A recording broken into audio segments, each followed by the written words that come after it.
Welcome back to another edition of Gen Sports Corner. I'm your host, Jen. Introduce yourself, sir.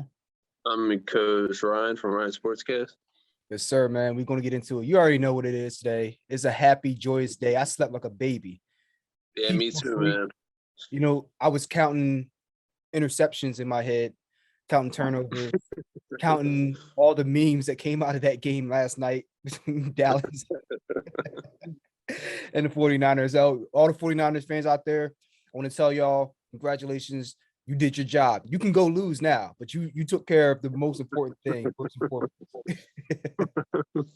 Yeah, absolutely, man. We don't care about y'all. We just cared about y'all this week. That's it. Exactly. Absolutely. Now, let's go ahead and get to this. Our slate today is we'll be talking about the Raiders Cincinnati game from Saturday. Then we'll go into the firing of Mike Mayock, and then the Eagles game yesterday against Tampa Bay. And then finally, we'll go into Dallas and San Fran. And then, finally, we'll be going into the Rams-Cardinal game that's coming up tonight. So let's go ahead and start out with the Raiders and the Bengals. And we made our picks last week. I picked the Raiders to lose. You picked the Raiders to lose as well. I saw it being something like a 27-20 game. It was actually pretty close, 26-19. Yeah, and it was. I thought that for a couple of reasons. First, we don't have a true number one receiver on the outside. Henry Ruggs, we all know what happened there. So the deep threat, not necessarily gone, but Deshaun Jackson, the drop problems. I mean, the first pass target that he got from Carr yesterday, drop, wide open, drop. Like, come on, bro. Yeah. And then, you get a Darren Waller back. That was big. But then you had Josh Jacobs, who, he's starting, but he was banged up, obviously. He's been banged up all season. And then the countless penalties by the O-line. If you thought there were a lot of penalties yesterday with the Eagles, go to that Raiders game. Look at how many false starts and holding calls we had in that game. It's a tale as old as time. And in the playoffs, you pay double a bounty for mistakes like that. You pay your dues with interest, with tax. Yeah, for sure. So some of the takeaways I have from this game, I thought Derek Carr played very, very well. Derek Carr, down this stretch, these last 5 games, where we've been 4-0, and then even coming into this game, in the 5th game against the Bengals, he played very well, not turning the ball over, giving the team a chance to always be in the game. Even we look back last week at the Chargers game, where we let them come back in that game. Derek Carr puts up 29 points for you. There's no way on God's green earth that you should be losing that game, but he still came out in overtime and got it done. Now, stats wise, I'm looking at this game with the Bengals, and it was really tough because that Bengals defense is tough. Joe Burrows, he's for real.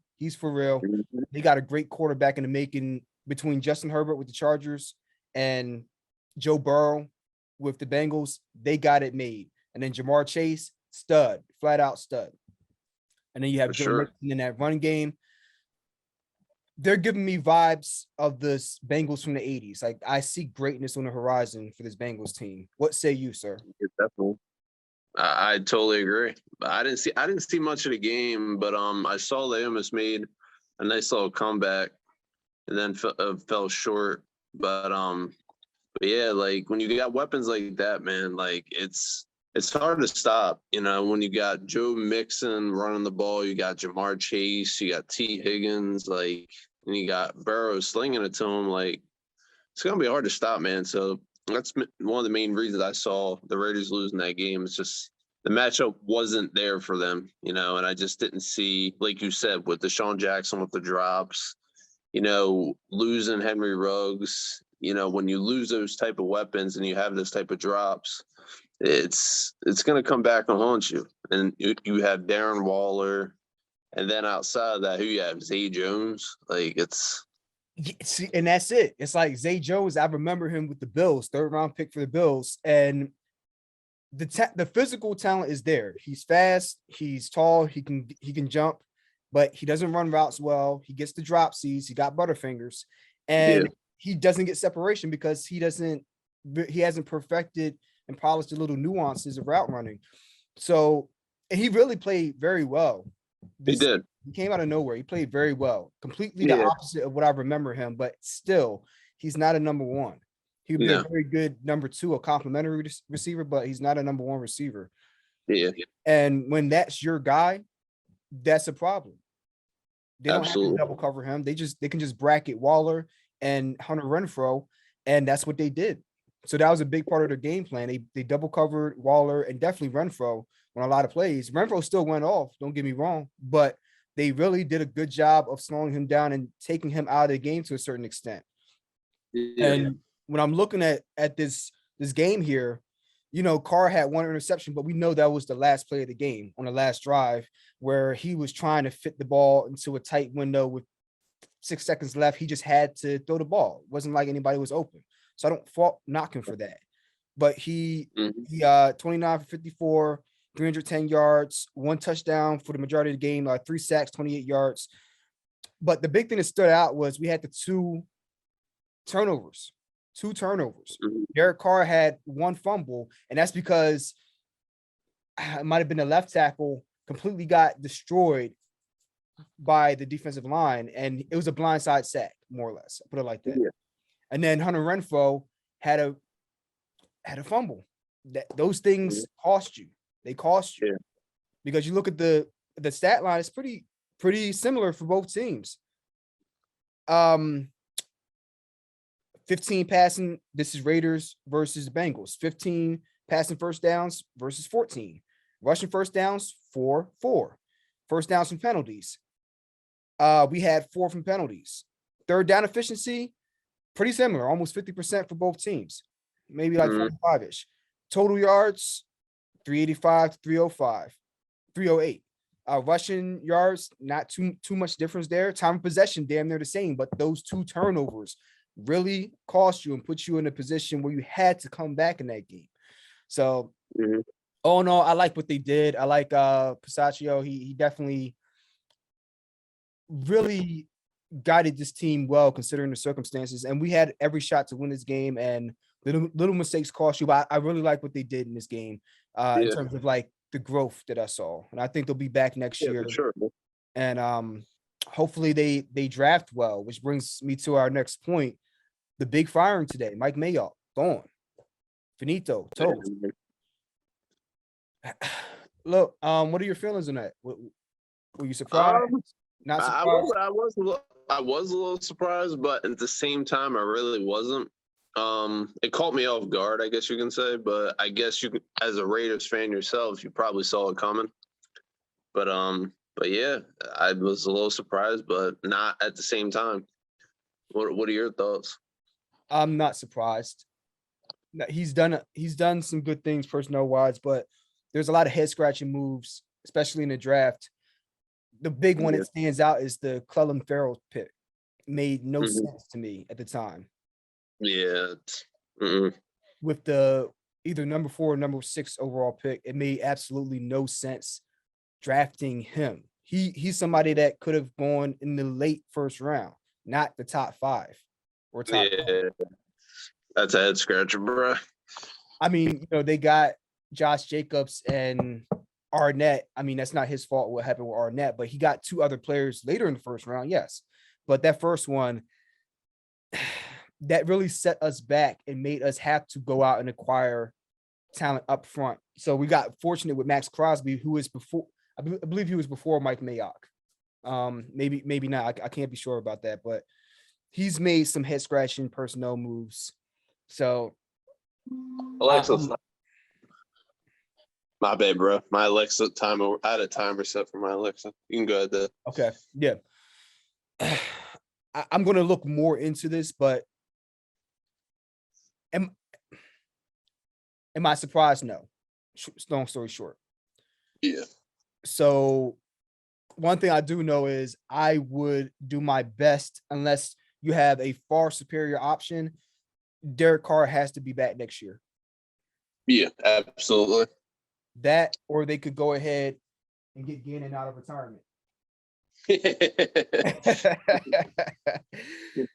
Nah, man, it's it all starts in the draft, man. Yeah. So I definitely understand your feelings on that. Absolutely. Mistakes will get you killed in the playoffs, and I think that's a good segue to go into the next game on our slate. It just happened yesterday between the Philadelphia Eagles and the Tom Brady's down in Tampa Bay. Yeah. Yo, rough game, man. Rough game. Yeah, big time, bro. Now, my original prediction was 27-23. That was before I heard about the injury to Josh Sweat. As soon as it was clear that he wasn't going to play, I was like, there's no way they're getting Tom Brady. And fortunately for us, Wirfs got hurt in the first quarter, right? Yeah.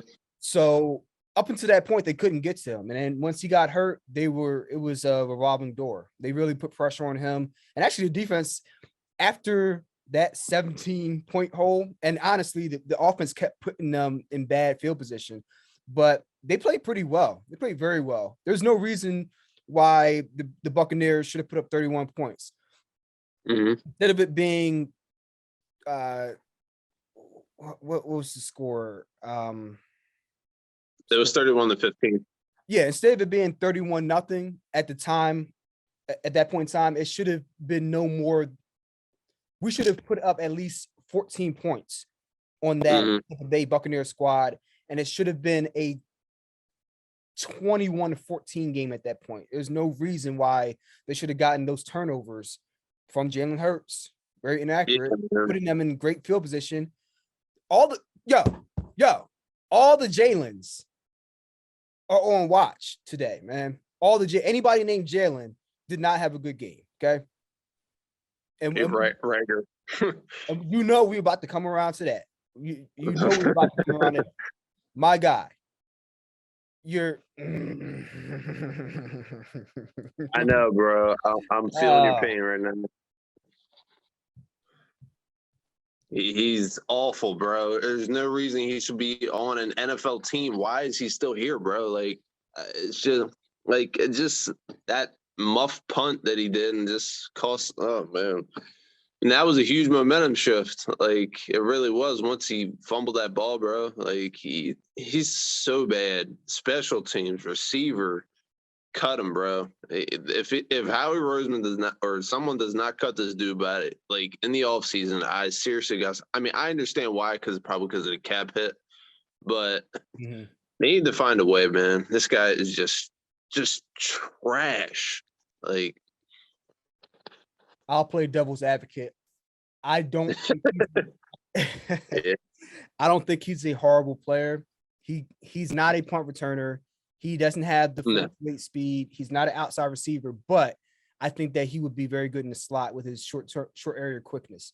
I can see that. Yeah, that's personally what I would do with Jalen Reagor. But what they're gonna do is yet to be seen. We'll see what moves they make there. But all I know is that they were doing their damnedest not to push the ball to Devonta Smith. Oh, yeah, I know. I know he was getting double teamed, but this is the NFL, Jalen. You're not going to have a wide open window every time that you drop back to pass. You're going to have to throw guys open. Now, you look back to a guy like Nick Foles. Nick Foles, he threw a lot of guys open throughout his career and definitely in the Super Bowl year. You have to, you see Devonta with a guy trailing him or right in his back pocket, you got to know the route so that you can cut it loose a little bit ahead of him and throw him open. That's going to be something that you acquire with skill. It's almost like an acquired taste like beer. It doesn't, some guys just have it, and then some guys, they got to acquire that skill over time. It's like those little nuances that separate the good from the great quarterbacks. Yeah, you're right. And he had a lot of inaccurate throws. Inaccurate throws. Probably his worst game. Do you think that was his worst game of this year? I close. It was pretty bad. At one point, I'm like, I said to myself, should we give this guy another year? But I mean, I think we should, obviously, but I was that frustrated with him during the game. And I have a scenario I'm going to throw out to you about that in a second. But one big thing that stuck out to me, think about how long that the score was 17-0 coming out of halftime. They had so many opportunities to be able to cut the lead, to 17-3 or 17-7, 17-10. The defense kept rolling out and getting pressure on Brady. They had almost 4 sacks up to that point in the third quarter. I mean, and a lot of pressures and hurries. They were in his grill. The defense, in my opinion, stepped up. They were a little shaky in the beginning, but they stepped up even without all their pieces in the pass rush. Ryan Kerrigan looked like he did in Washington. Yeah, he played like well. That. He turned from where's he at to just straight up abusing whatever right tackle they had in there. He was. So, look, I like the defense, and we'll talk about some ideas for the offseason. Now, my game plan personally would be with the 3 first-round picks. First and foremost, get the linebacker Dean out of Georgia. Oh, for sure, man. I like him. Secondly, get a cornerback. There's 1 or 2 names. I don't remember the names or where they came from, but I was going through the list of guys. Get a cornerback to have across from Slay, because I think Steven Nelson is going to leave to go get some money. Mm-hmm. And then thirdly, I would do 1 of 2 things. Now, let me know what you think about this. I would either go get a pass rusher with the 3rd first-round pick. Mm-hmm. And just a really good pass rusher out of Michigan. Or, and, you know, it seems as though the litigation is going to be coming to a conclusion soon, and there's not much on them. Use that first-round pick and package it to get the Sean Watson. I mean, he's a nice piece, but I mean, at this point, should we really put that much stock into him and trust him? You have to do your due diligence. The same could be said. Hey, the same could be said about Michael Vick, right? I know that's an extreme example, but same could be said about Antonio Brown. Yeah, absolutely. Right.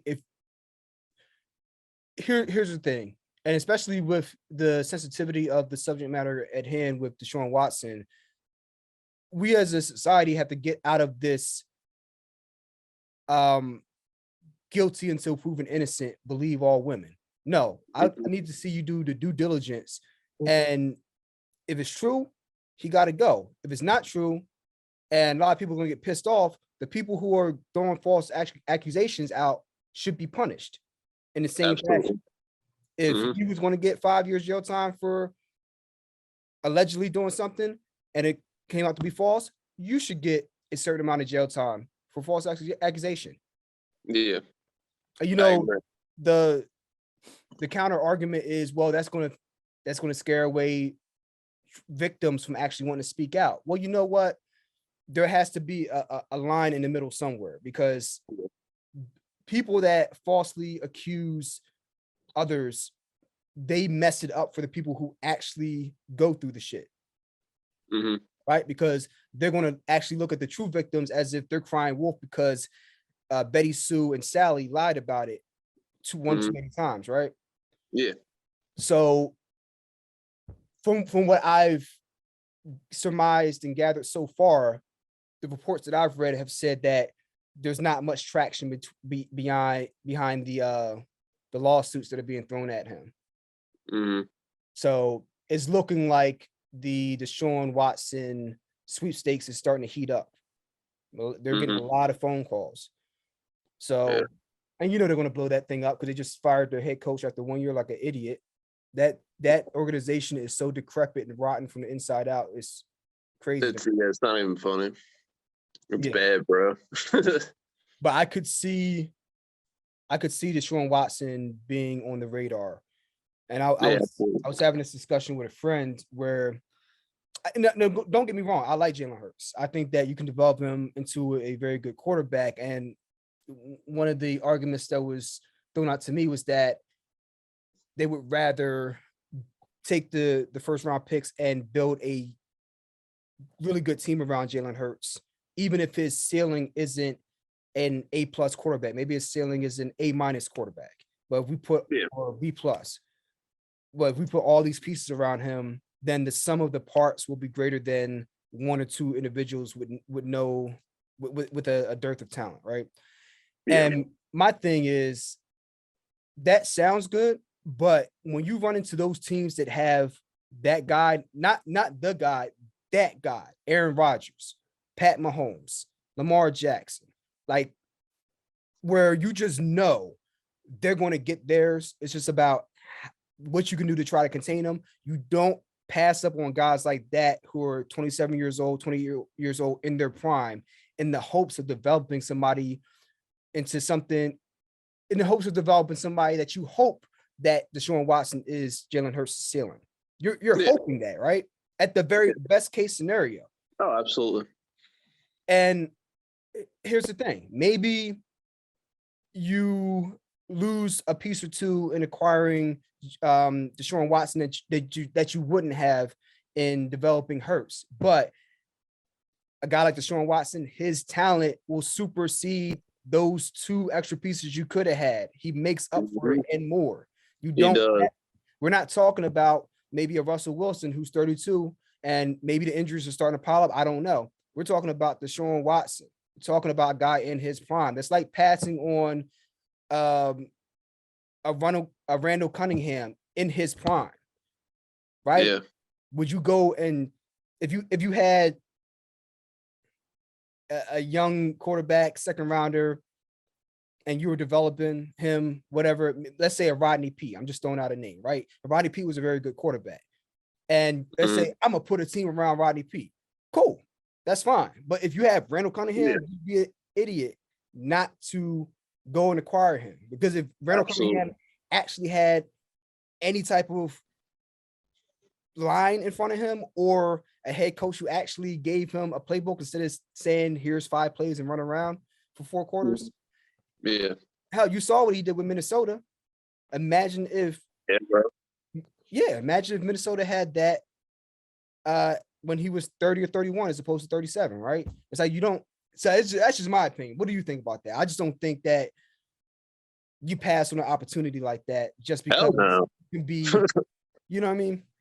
Nah, bro, you don't pass up on him. You saw what Deshaun Watson can do. Like he's a special player, you know. And when you get that in your building, bro, like it's just like, you know, he's like you're gonna have success. Like, you know, when you get that type of player in the building, you pair him with Devontae Smith, and then you eventually get the piece you need for it. You're gonna have success. And you just, like you said, you don't pass up on that. It's like passing up on a Randall Cunningham, you know, and I think it'll be great for our organization and just do your due diligence. And I think we'll be all right, you know, but either way, I think I'll be happy, you know, if we draft our guys, you know, and get some good ones, just how we don't fuck up.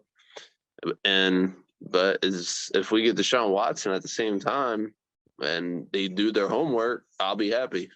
I mean, I'll be extremely happy to have Deshaun Watson. Yeah. I don't think the answer is wrong either way, but to me, it's like when you have an opportunity like that comes once every 20 years, once every it's rare years, right? Yeah.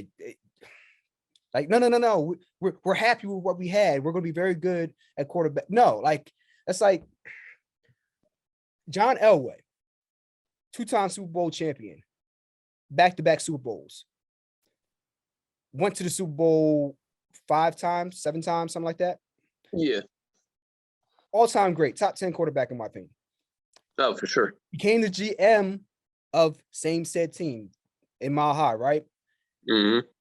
I don't know if it was, I don't know if it was Paxton Lynch. I don't remember who the quarterbacks were there. Might have been Paxton Lynch. I think it was. And I do know this. The person they had a quarterback, young guy, I think they would have been a solid, very good quarterback. But when Peyton Manning became available, he didn't even think 2 seconds. He's like, we're getting Peyton Manning. Mm-hmm. The Peyton Manning with a fused vertebrae in his neck. Yes, we still want that Peyton Manning. We'd be stupid not to trade for him just because we want to develop our guy. Mm-hmm. And what happened? They went to 2 Super Bowls and won 1. Like, come on, man. Like, yes. And then they didn't have a quarterback after that. I get it. But you have to in football, you have to play for the now because it's unlike other sports where you can predict what your roster will be 5 years from now, because football is a physical sport with a high rate of injury. Your carefully tailored plan can go sideways just like that if one guy gets injured. Maybe your younger quarterback gets injured, right? Or maybe he doesn't develop as quickly as you thought he did. Maybe he has one deficiency that popped up that you didn't foresee. And now you're backpedaling.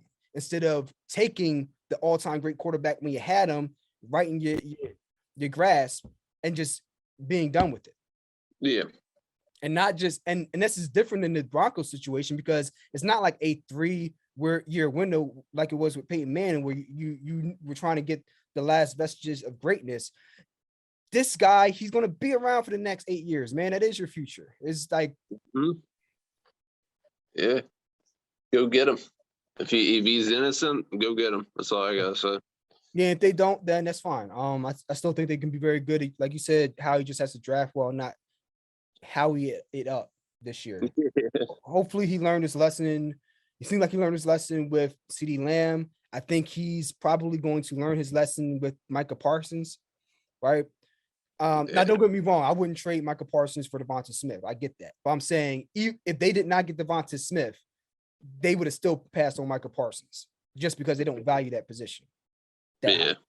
But if they weren't in position to get Devonta, a good wide receiver, and Parsons was there, you take him. And if you do mess it up and you don't take him, now you see what he's like. You're facing him 2 times a year for the next 8-10 years. So how about you rectify your mistake just like you did with the CeeDee Lamb pick and go out and get Dean from Georgia. And then there's another linebacker. I forgot where he's from. He's really good as well. Might be Bam or something. I don't know.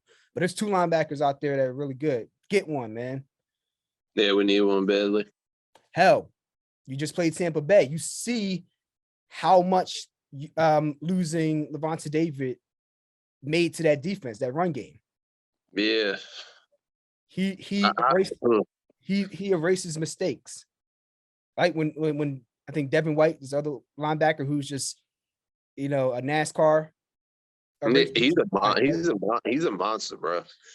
Yeah, you see how much of a difference it makes in being able to stop the run. Obviously, they had Vita Vea in the middle, who's just a freak.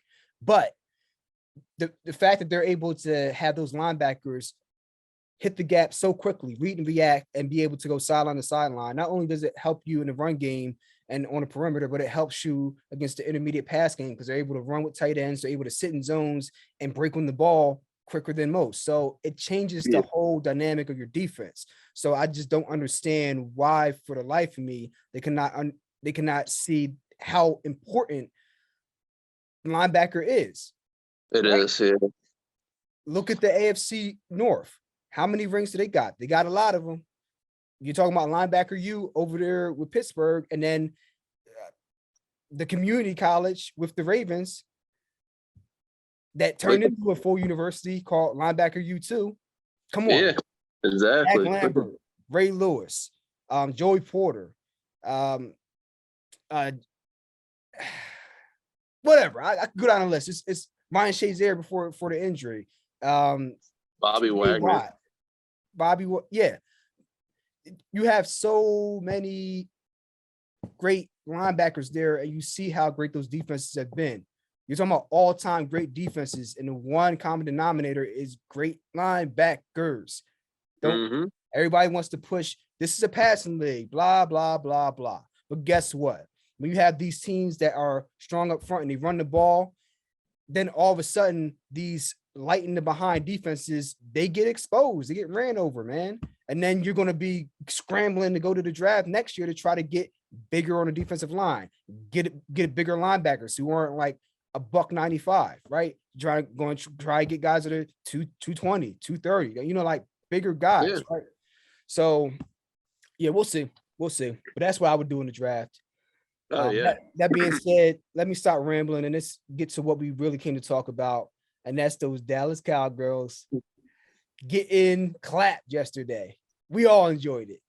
Oh, absolutely. Dak Prescott had a quarterback rating of 27. 27.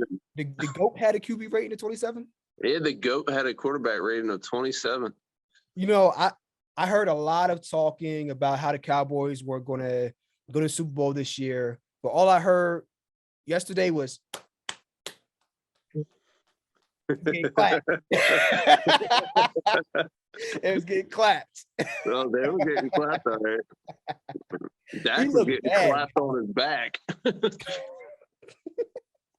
Oh, we're gonna get canceled, man. Oh, Dak Prescott, he did not look good yesterday. He really did not. Inaccurate. And they showed up. It was almost like shades of Tony Romo.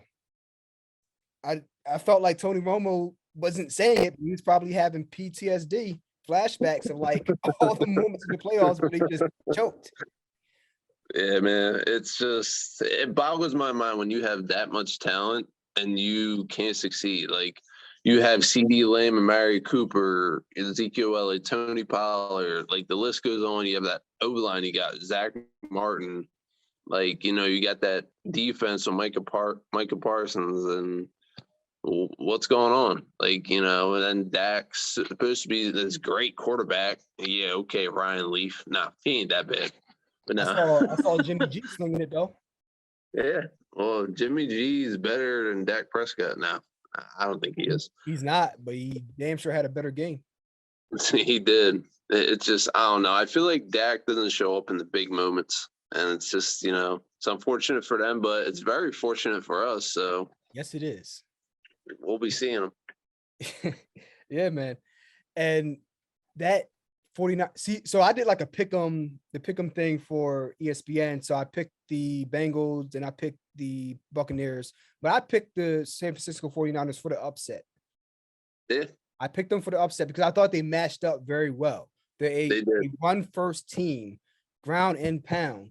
And this Dallas defense has shown cracks over the past couple of weeks. They have. Mm-hmm. And if it's one thing Kyle Shanahan does, he runs. And when he can't figure out what to do, he runs again. Like, it's what he does. And he builds that passing game off of the run game. Deebo Samuels and George Kittle are going to put pressure on you up the seams. And in the screen game, once you're worried about that outside zone run, you're getting they were getting 5-6 yards a pop. I'm just like, yo, they could not stop them. They're getting run over. Yeah. They're a good team, man. Yeah. It's going to be a good game in Green Bay, bro. Yeah, and I thought that defensively, that front seven was going to get after Dak. And they did. And I was actually a little worried after Bosa got out, but they still got pressure on Dak. Mm-hmm. So, yeah. So let's talk about that bizarre play sequence near the end of the game where Dallas, they have the quarterback draw. He runs for about 12 yards or whatever, slides with 8-9 seconds left. He's got to slide a little bit earlier. That's not on the referee. The referee, first off, he can't spot the ball until he has to spot the ball. You can't spot the ball yourself. The referee has to spot the ball. So they actually kind of they shot themselves in the foot by spotting the ball. Instead, they should just left the ball there, let the referee spot it. They actually probably would have gained 2 seconds back and maybe got the spike.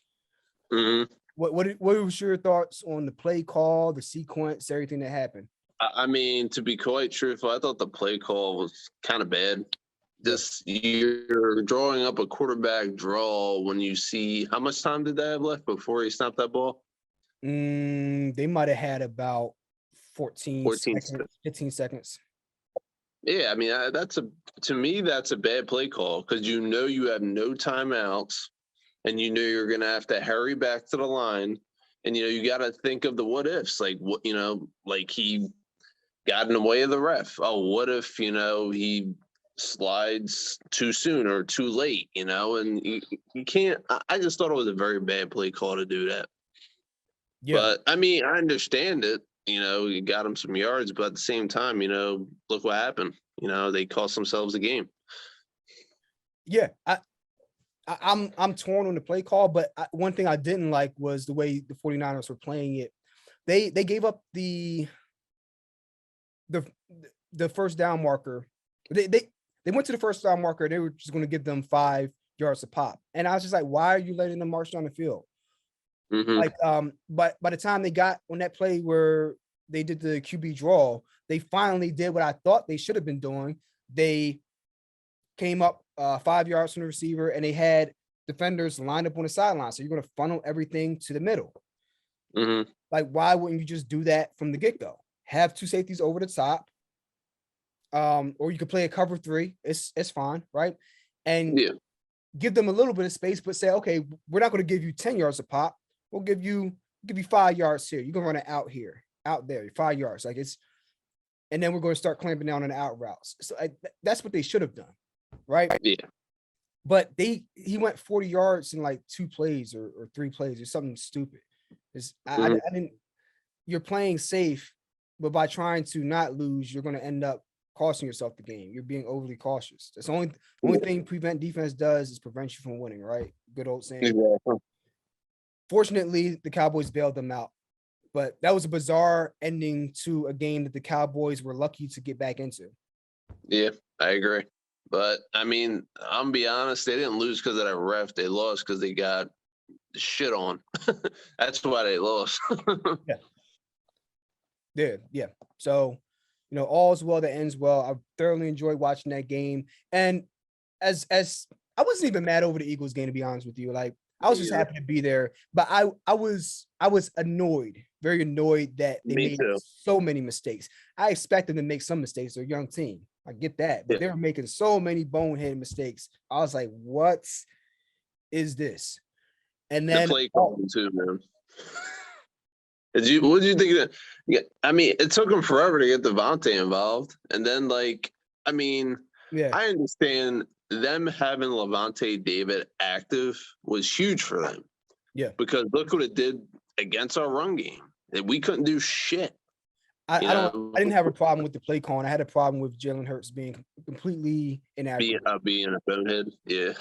He had about 3 or 4 passes that could have gone for big yardage, and he just missed them. Completely missed them. Right.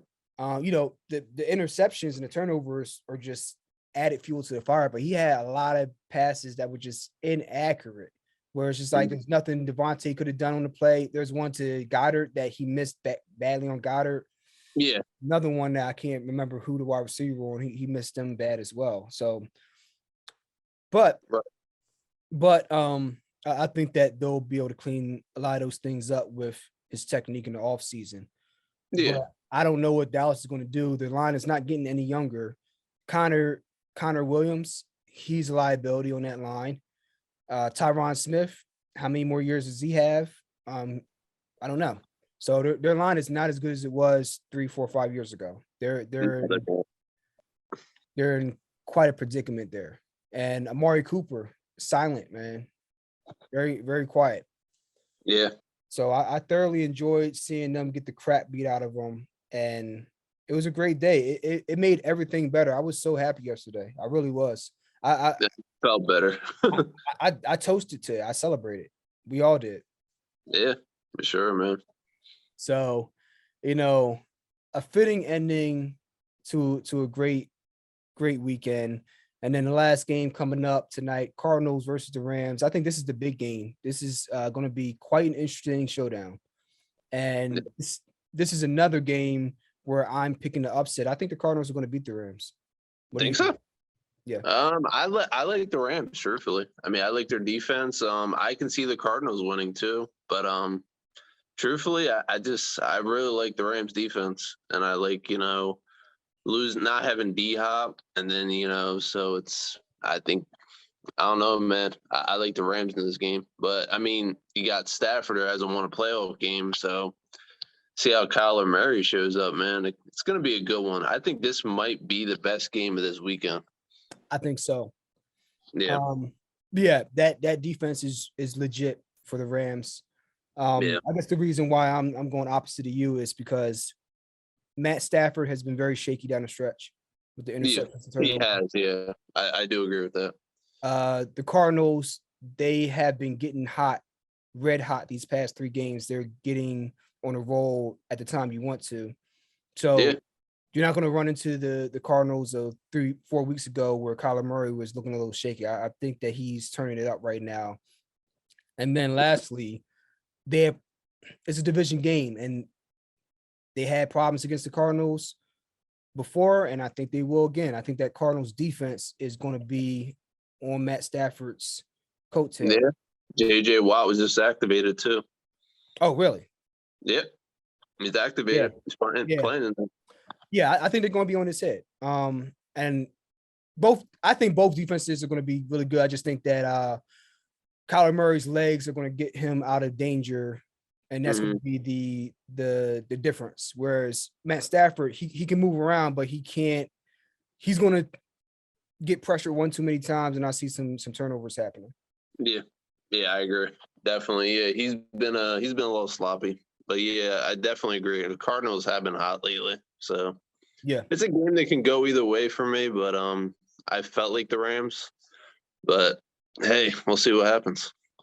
Yeah, man. It's good. I like the contrasting opinions. It makes for sure, man. We're going to see who's correct on that one. This is going to be a very close game, I think. Though they're two very, very evenly matched, but they know each other. Those divisional games are just different, man. I love division games in the playoffs, man. Makes it more fun. Yeah. So we'll see what happens there. I did pick the Chiefs over the Steelers, unfortunately. Look, the Chiefs, they got their Super Bowl and he got his ring. I'm cool now. Now I can go back to not seeing them, wanting to see them win. So I didn't want to see them win, but they did. I didn't think.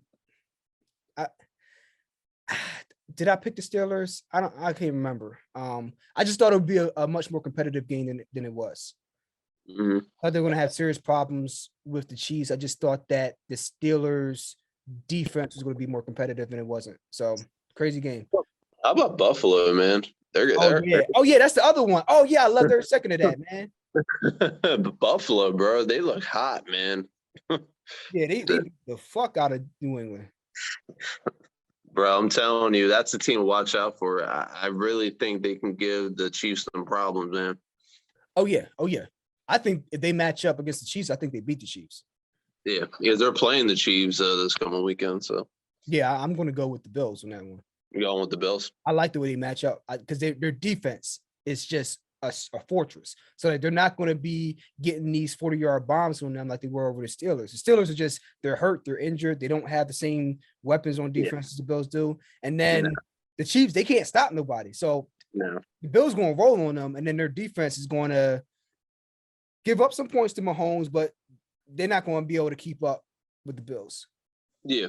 They're going to put the clamps down to a certain degree on Mahomes. Yeah, I can definitely see that because Bill's like you said, Bill's defense is so nasty. Two teams that what team are you rooting for now that the Eagles are out of the playoffs? Be quite truthful, the Bengals. Yo, I was just about to say that, man. Yeah, Bengals, bro. I want to see they never won a Super Bowl. Yeah. I'd like to see them win it, either them or the Titans. Okay. Yeah.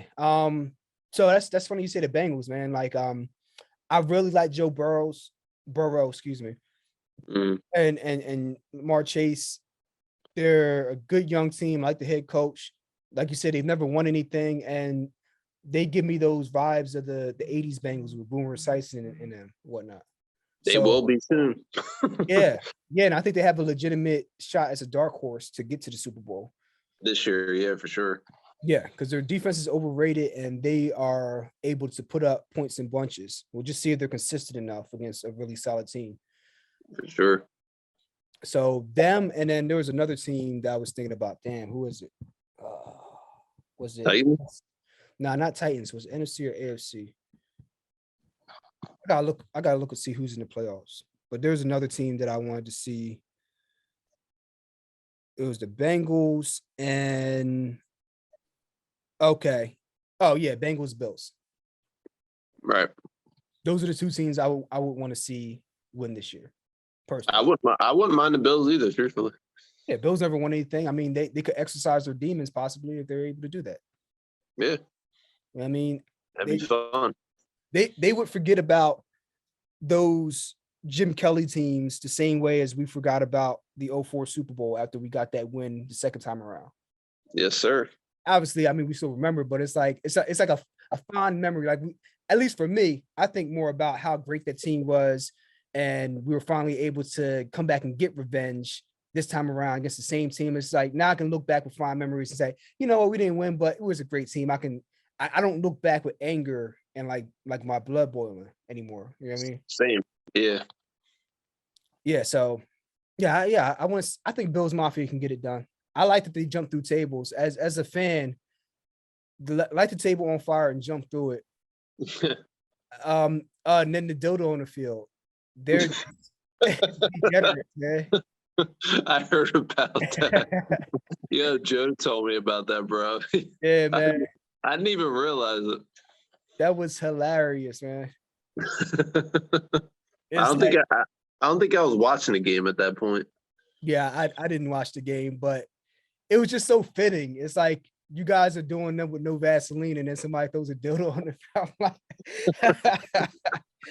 Karma is coming back around full circle, man. They are going to torture Bill Belichick for the foreseeable future in that division. Oh yeah, absolutely, bro.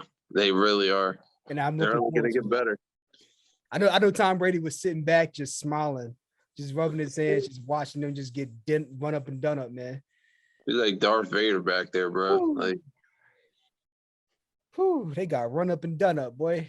They got mollywop, bro. Yeah, I enjoyed seeing them get effed up slightly less than I enjoyed seeing the Cowboys fall face first. Mm-hmm. Agreed. I was having another debate, and somebody was saying that they enjoyed seeing the Patriots lose more than the Cowboys, and I was just like, I get it, yeah. But before you say anything else, the answer is always no. The Cowboys will always be yes. And I really hate the Patriots. I really do. I can't stand them either. But nobody will ever be worse than the Cowboys. Absolutely not. Absolutely agree, brother. Yeah, man. Nobody ever. If the Patriots lost and the Cowboys won, I'd be thoroughly disappointed. But I'd be upset. But the Cowboys lost and the Patriots moved on, I would be mildly disappointed, but I'd be like, they'll get theirs eventually, maybe. But as long as Dallas doesn't move forward, that cannot happen. No, I ain't gonna lie, I got a little nervous this year, but yeah, I can rest it. I slept quite well last night, so no, I felt good about San Fran's chances because they're a really good matchup style wise for the Cowboys, and then the Cowboys the last 3 weeks they've been really, really shaky. Hell, come on, we know that's why they started their starters for the whole game against the Eagles. They're like, yo, we got to get this right. We're trash right now. And they didn't. It's all the same mistakes showed up. They had a penalty like every other play was a penalty. Come on, man. Randy Gregory damn near tackled the offensive lineman on the one play. It's like, why are you tackling him? You know why? He's a Cowboy. He didn't hold him. He tackled him. Like, he was going down. He was going to the ground, and then he grabbed their offensive lineman and pulled him down. He's like, what? Fall down. Why are you grabbing him? Speaking of that, I gotta play this while we're gonna do this live. You ready for this? Okay. I found this video on Facebook. It was, I don't know if you heard it. It was very fitting for the Cowboys. Whatever fucking load. Nah, I didn't hear it. Oh, here we go.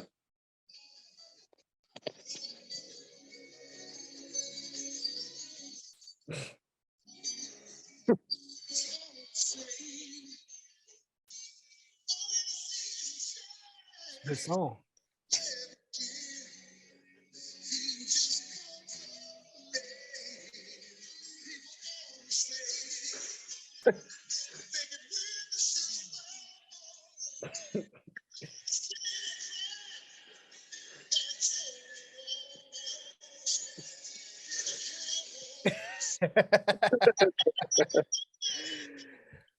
Yo.